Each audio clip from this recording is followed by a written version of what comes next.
Today we're going to be covering what Carrington Hospital was and where it's eventuated to today. This is episode 5 of Lost Buildings in New Zealand.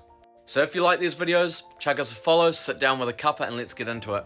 It was built in 1865 and it was one of Auckland's earliest psychiatric hospitals, and it was named after Robert Carrington, which is how it got the Carrington name.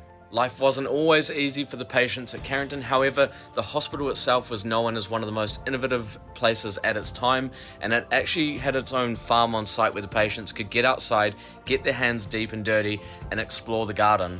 The thought process behind this was gardening for mental health, and what do we do today? A lot of people do use gardening for mental health, so Carrington Hospital was one of the first to bring that into effect, and it seemed to work.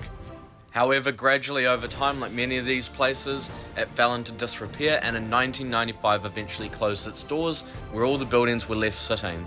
Just a little snippet, I studied in one of the buildings at the back of the complex, and they still had all the cells with the bolts on the doors, and you could even see like finger scratches within the walls itself. It's a real eerie place at night as well, like King's Seat. Over the last 20 years, it was turned into Unitec, a school for education and training. However, down on the right-hand side, they still do have a facility for people with mental issues, and they were allowed out in the gardens and wandering around the sites. So anyone who may have studied there might know that and might have seen some of the people. We weren't actually allowed to interact. I studied there in 2011, I think, and 2017. Don't know what old Will is talking about there. I went in 2012, did design and visual arts, went back in 2017 to do woodwork, learned absolutely nothing. So if you have stories that you know about Carrington, let's raise a cuppa to the old place. And thanks for joining us on episode 5.